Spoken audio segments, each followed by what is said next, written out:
Hello, everyone. Thank you very much for tuning in and welcome to one of our first deep dives on working from home. It's been 5 weeks since I started working from home, and yes, I have a beard now. And yes, it is 5 weeks old. Hope you like it.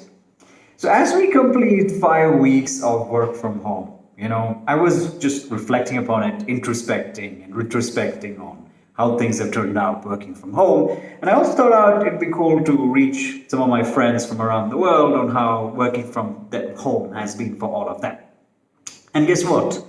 Almost completely all of them had quite negative reviews about working from home. As my French friend said, this is just absolutely crazy. I am going mad. I'm just talking to myself. I'm just sitting in the house all the time. I don't have any interactions, so I don't know what to do. How is it going for you, Manu? I mean, like, all right, yeah, it is true. You're stuck in this rut of, just doing the same old thing. You're doing everything, working out, or working, or cooking, and all sorts of stuff, but always at home. I understand. And then some other friend said, of course, it is not at all good. I miss the computer screen in the office. And, yeah, that's also true. Your office is actually made for working, whereas your home doesn't necessarily have all that infrastructure. But the funniest of this all was a friend of mine from the US who said, I don't know what's going on here. I miss all that refreshments and snacks and beverages I used to have in the office. I'd like to stay in the office. Oh, all right. Yeah, if you have a really good office, I would understand that too. But from my side, as I was reflecting upon all this, I was actually thinking, working from home hasn't exactly turned out to be too bad after all. In one decisive blow, COVID 19 has become the biggest change enabler of this element of digital transformation. And all these years, it was possible, it was plausible, but nobody ever did it. Which made me ask this question, why? Now, before we answer why, let's go to the genesis of it all. Today, we are able to work from home fundamentally because of two key driving forces. The first one is computing, the second one is connectivity. While advancements because of Moore's law enabled computing, connectivity was rather enabled by subsea pipes, optical network backbones across countries, across districts, etc., set of protocols, all complemented by telecom infrastructure through 4G, through 3G, etc., and in some places even 5G. So all of this actually helped us to get seamless internet connectivity, leading to an always connected workforce, which has its own set of positive and negatives. But my point is, it was actually possible. However, traditions prevailed. People preferred face-to-face interactions. People preferred that as the best method of connection. And non-stop discussions. How often is it that we actually have meetings that could have just ended up as an email? And all sorts of things were given so much of importance when it comes to corporate decision making. Nonetheless, as we stand at this juncture, I am beginning to question that. Now let's look at two parts of it. The first part of it is for employees. For employees, as some of my friends were highlighting, and one of this friend in particular, Tariq from Qatar, as he was highlighting, this is not bad at all because I am in my house. I don't need to go to office and waste my time traveling in the car and to park my cars in there and all that. I don't need to do all that.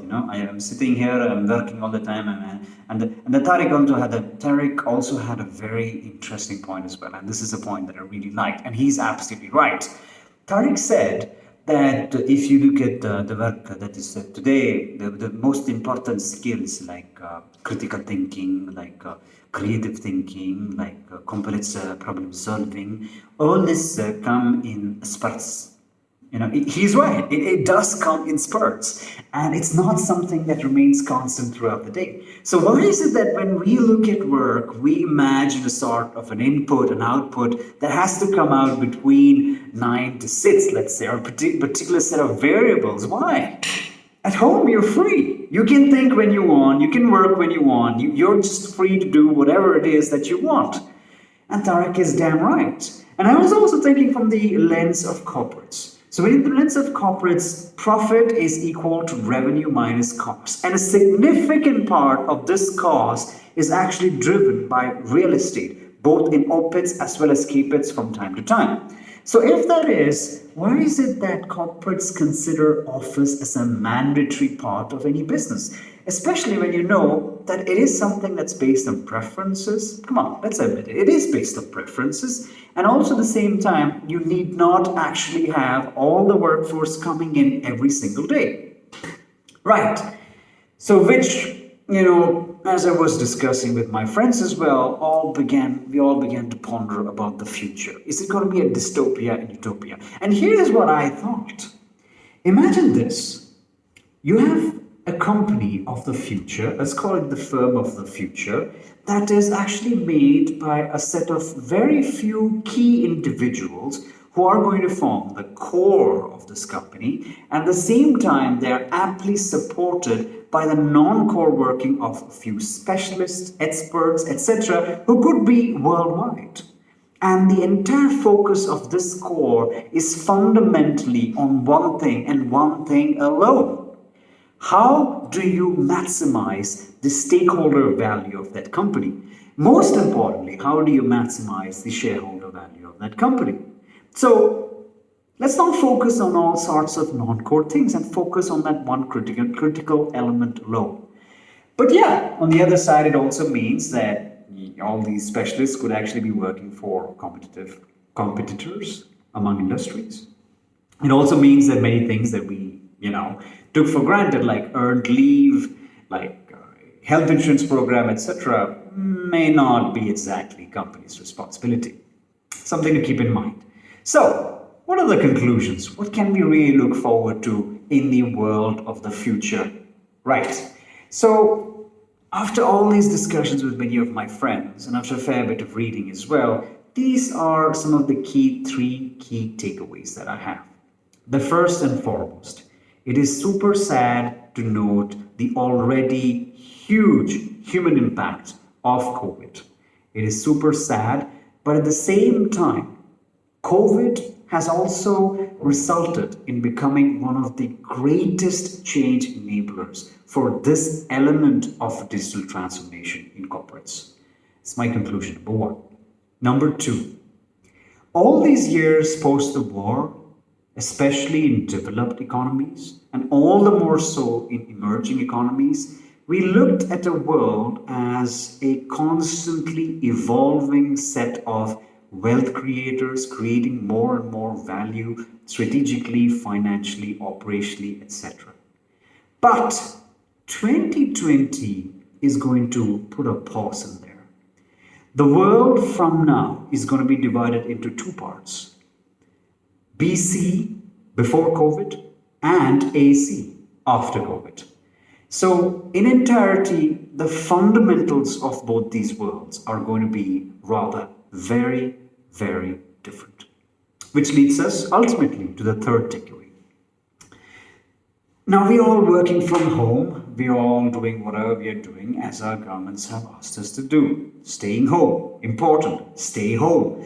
But at the same time, it also makes me begin to ask the fundamental question. And perhaps the reason for this very video, for example, it is the change in our thought process. We are actually not being biased about this opinion about working from home. That's a cultural change because of this external stimuli. And this cultural change is not just happening to some of us. It is happening to all the employees, to all the corporates, and all the stakeholders and governments at large.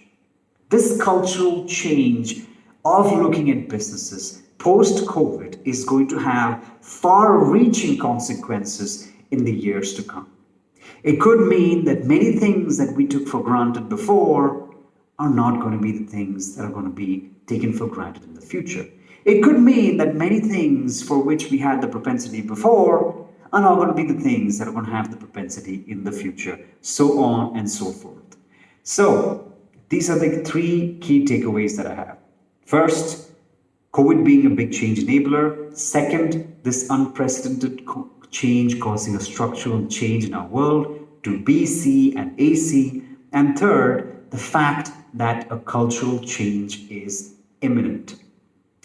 Hope you like this video. Thank you very much for tuning in. Cheers.